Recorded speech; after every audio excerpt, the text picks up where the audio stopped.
bonjour ou rebonjour pour certains. Il y a déjà beaucoup de choses, presque tout a déjà été dit. La seule chose qui n'a pas encore été dite peut-être, c'est comment l'auteur se sent de recevoir ce prix. L'auteur est très touché. Je l'ai déjà dit à plusieurs d'entre vous, c'est un prix de lecteur. Ce sont des lecteurs qui ont décidé de lui accorder ce prix, cette reconnaissance. C'est très important.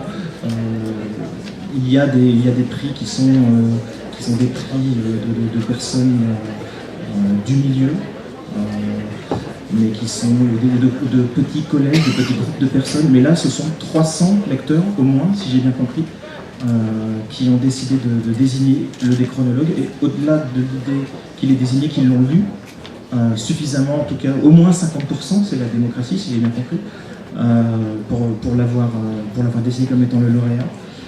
Je suis également très touché parce que c'est un prix qui m'a été décerné par des lycéens. Je vais le redire, comme je l'ai déjà dit devant certains d'entre vous ce matin et cet après-midi, à une époque où on dit que les lecteurs se perdent et que les jeunes ne lisent plus.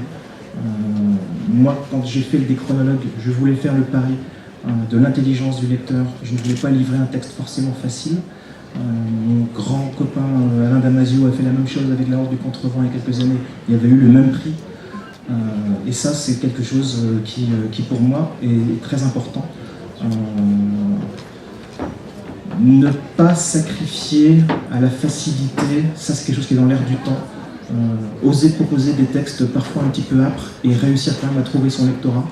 Et quand c'est un lectorat de votre âge, ça me touche encore plus. Donc merci beaucoup, je suis extrêmement touché par ce prix. Merci bien.